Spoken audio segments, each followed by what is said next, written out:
I'm tired.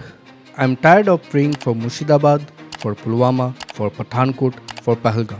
The time for prayer is over. The age of vengeance is upon us. Welcome to Bespoke Bengal, and I am your host, Sensei Kraken Zero. Today I'm going to talk about the Pahalgam Terrorist Attack, the shocking response to it from expected sections of Indian society, the Indus Water Treaty, and the geopolitical implications of the Indian response to the events in Pahalgam. बिहारियां पीछे चलते यार मौत ही कश्मीर की है.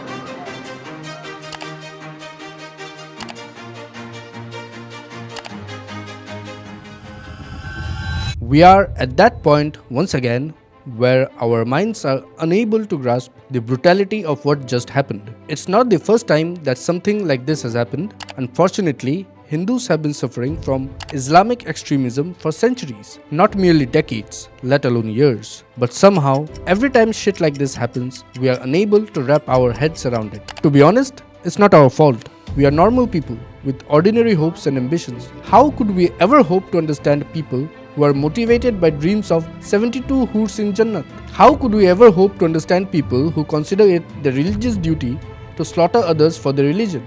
We can't. They're not like us. But there are some learnings we should have internalized after all this time. And it's really an embarrassment for us as a community that we haven't. First, we cannot put the entire blame on Pakistan every time a terrorist attack happens. Yeah, the government may do so, but they have their own compulsions. We don't. We should realize by now that terrorist attacks at such scale simply aren't possible without support from local Kashmiri Muslims, be it 2611, Pulwama or Pahalgam. Pakistani terrorists have always had support from enemies within. We should be brave enough to admit that. Second, Kashmiriyat is one of the biggest scams that have been perpetrated against the Indian population. The kind of positive characteristics that are attributed to it are all figments of deluded liberal minds. It has no relation at all to facts on the ground. In reality, Kashmiriyat is the wail of the widow, the tears in the eyes of the son who has lost his father, the misery of parents who have to endure the massacre of their child, the monster which children are afraid to confront in the dark of the night. Third, secularism will be the death of us all.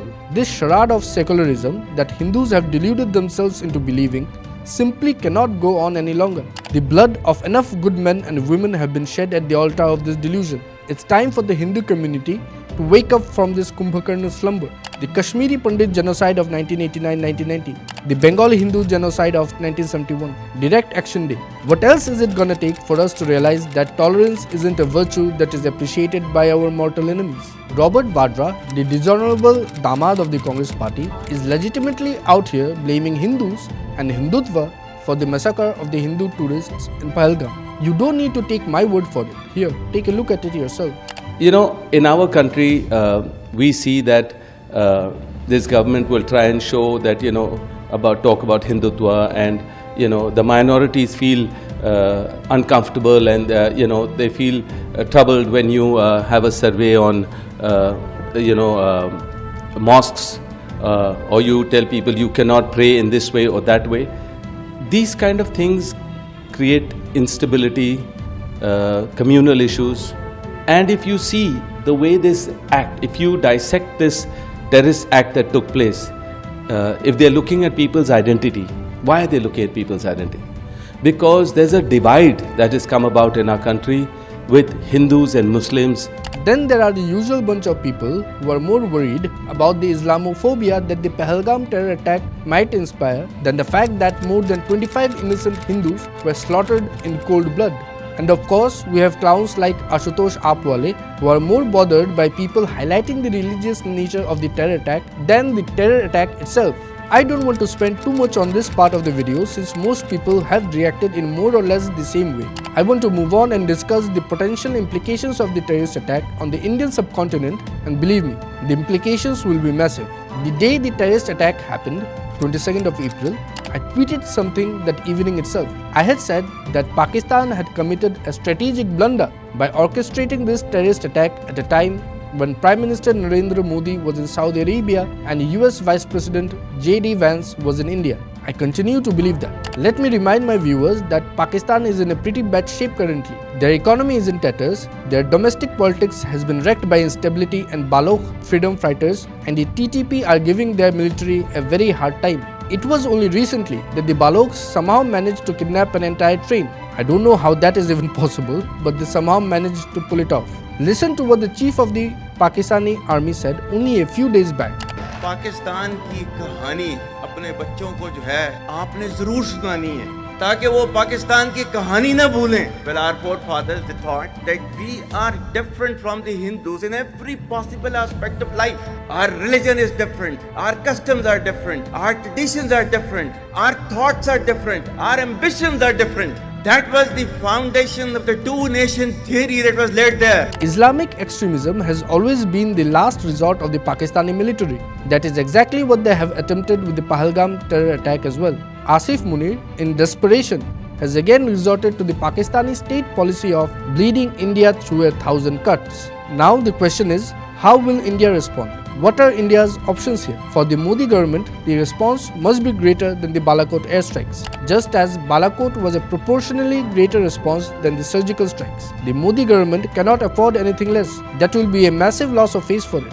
And we already have fireworks ongoing as the Indian government has temporarily suspended the Indus Water Treaty. If India does stop water from Indian rivers flowing into Pakistan, it would be nothing short of a tactical nuke. As much as 90% of Pakistan's agricultural water requirements are fulfilled by the water from the Indus. The Indus river system contributes as much as 24% to Pakistan's GDP. Now you can imagine the consequences for Pakistan. Many people are saying that India cannot stop water from flowing into Pakistan straight away. While there is an element of truth to that, it's not the whole truth. India has been building dams at a breakneck pace in the region since 2019. We will talk more about this in future videos. But let's just say for now that India can stop just enough water to screw over Pakistan royally even now. By the time you watch this video, I am fairly certain that the skeletal plans for military action against Pakistan will already have been formulated. What would remain is planning the details of the execution and the rehearsals for the same.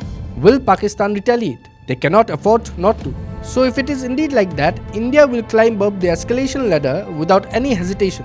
Where does it end? It's hard to tell, but it would surely end well ahead of nuclear war. Meanwhile, I wouldn't be surprised if we see some more fireworks from the Balok freedom fighters in Pakistan in the next few days. It is entirely possible that the TTP will enter the fray as well. Under any circumstances, I don't see this ending well for Pakistan. You have to understand that historically, the US administration has always rushed in to save Pakistan whenever we had our hands on Pakistani throats. That is unlikely to be the case this time around.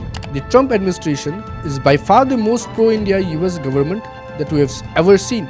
It's quite likely India will get a much freer hand to deal with Pakistan this time around.